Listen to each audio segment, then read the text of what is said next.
अस्सलाम वालेकुम दोस्तों, मेरा नाम है परवेज़ और आप देख रहे हैं राज गल्फ न्यूज़। दोस्तों, आज की वीडियो में हम सऊदी अरब की 3 खास अपडेट जो हैं वो आपके साथ शेयर करने वाले हैं। तो इस वीडियो को शुरू से लेकर आखिर तक ज़रूर देखें अगर आप सऊदी अरब में रहते हैं तो। दोस्तों, आपका जो पहला अपडेट है जो आपके साथ शेयर करने वाले हैं वो बकालों के हवाले से है। दूसरा अपडेट जो है वो निहाई खर्च के हवाले से है। तीसरी अपडेट जो है जो इकामे की फ़ीस है वो 2019 में कम होगी या नहीं। तो पहली अपडेट जो है दोस्तों उसको हम आपको पढ़ के सुनाते हैं, उसके बाद आगे बात करते हैं। वजीर तिजारत व सरमायाकारी डॉक्टर माजिद अल कसबी ने कहा है कि सऊदी जैसन के अमल को बेहतर बनाने के लिए वजारत मेहनत कोशिश कर रही है। सऊदी नौजवानों को रोज़गार के बेहतर मौके फराहम करने के लिए वजारत मेहनत हर तरह की कोशिश कर रही है। टीवी चैनल को इंटरव्यू देते हुए उन्होंने कहा कि अलग अलग शहरों में सऊदी जैसन करने से 35,000 से ज़्यादा सऊदी नौजवानों को रोज़गार मिलेगा। उन्होंने कहा कि मुमलिकत के कानून के मुताबिक सऊदी शहरियों के नाम से गैर मुल्कियों का कारोबार करना खिलाफ कानून है। उन्होंने मजीद कहा कि अलग अलग सेक्टर में ठेकेदारी और रिटेल के शोबे गैर मुल्कियों के कब्जे में हैं और इन शोबों के असल मालिक वो हैं, जबकि सऊदी शहरियों का सिर्फ नाम इस्तेमाल होता है। इन्होंने बकालों में सऊदी जैसन से मुतालिक एक सवाल का जवाब देते हुए कहा कि हमने बकालों के मालिकान पर यह पाबंदी आयद की है कि वो अपने यहाँ कैशियर सऊदी रखे हैं, जिससे सऊदियों को रोज़गार मिलेगा। दोस्तों, अब आपको बताया चलें कि जो अजनबी लोग हैं वो सऊदी शहरियों के नाम से अब कोई भी कारोबार नहीं कर सकते हैं। अगर कोई भी अजनबी सऊदी शहरी के नाम से कारोबार करता है तो उसके खिलाफ़ कानूनी कार्रवाई की जाएगी, क्योंकि ये कानून के ख़िलाफ़ है। इसी तरह दोस्तों, अब जो सऊदी जैसन होने जा रहा है बकालों में, सऊदी जैसन से 35,000 से ज़्यादा सऊदी नौजवानों को रोज़गार मिलेगा बकालों में, यानी रोज़गार मिलेगा।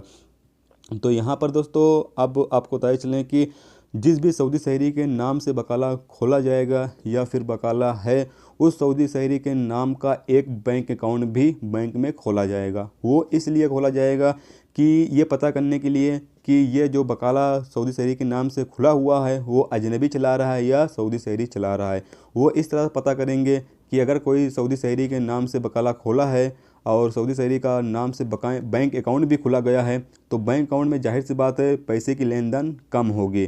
अगर वो सऊदी शहरी बकाला चलाएगा तो पैसे की जो लेन देन होगी वो ज़्यादा होगी, जिससे सऊदी की जो हुकूमत है या सऊदी के जो बड़े बड़े अधिकारी हैं उनको ये बात पता हो जाएगी कि ये बकाला जो है वो सऊदी शहरी ही चला रहा है। अगर वो लेन देन नहीं होगा, पैसे यानी आएंगे जाएंगे नहीं बैंक अकाउंट में, तो उससे ये पता हो जाएगा कि ये बकाला जो है वो कोई अजनबी चला रहा है, जिसके बाद उस अजनबी के ख़िलाफ़ कार्रवाई हो सकती है। तो यहाँ पर दोस्तों अब जो है सऊदी शहरी के नाम से कोई भी कारोबार नहीं कर सकते हैं।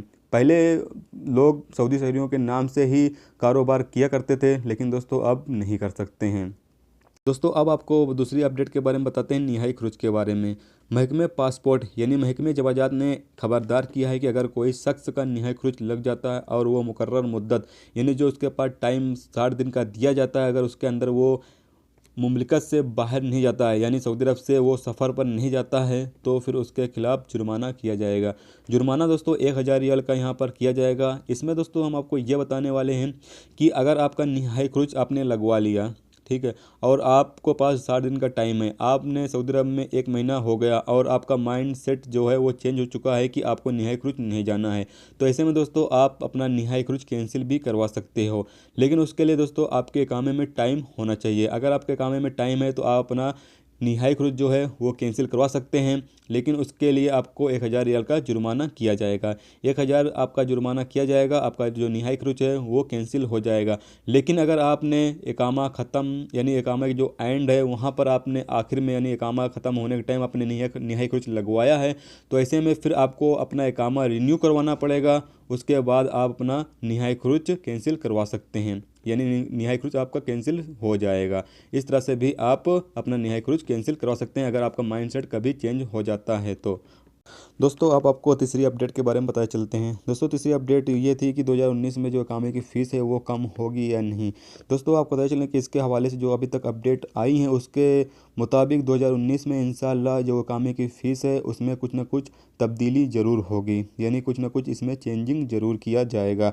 दोस्तों, अभी 2-3 दिन पहले ही वजीर तिजारत व सरमायाकारी के डॉक्टर माजिद अल कसबी ने एक इंटरव्यू के दौरान कहा भी है कि इस पर जो है अजनबियों की जो इकामे की फ़ीस है इस पर नज़रसानी हो रही है। 1 महीने के बाद इसका जो नतीजा है उसको इन्हें इसके बारे में बताया जाएगा। 1 महीने के बाद बताया जाएगा कि क्या इस पर कोई जो पैसे हैं जो फ़ीस है वो कम हो रही है या नहीं। तो जैसे ही इसके बारे में कोई अपडेट आती है इंशाल्लाह हम आपके साथ ज़रूर शेयर करेंगे। तो ये थी दोस्तों आज की सऊदी अरब की 3 ख़ास बड़ी खबरें जो आपके साथ शेयर की गई। तो उम्मीद करता हूँ दोस्तों ये वीडियो आपको पसंद आई होगी। पसंद आई है तो प्लीज़ वीडियो को लाइक करना, मेरे चैनल पे नए हो तो प्लीज़ चैनल को सब्सक्राइब जरूर कर लेना, क्योंकि आपको यहाँ पर सऊदी अरब की जो ख़ास खबरें होंगी वो आपको देखने को मिलती रहेंगी। तो चलिए दोस्तों फिर मिलते हैं नेक्स्ट वीडियो में नेक्स्ट टॉपिक के साथ। जब तक अपना ख्याल रखें, खुदा हाफिज़।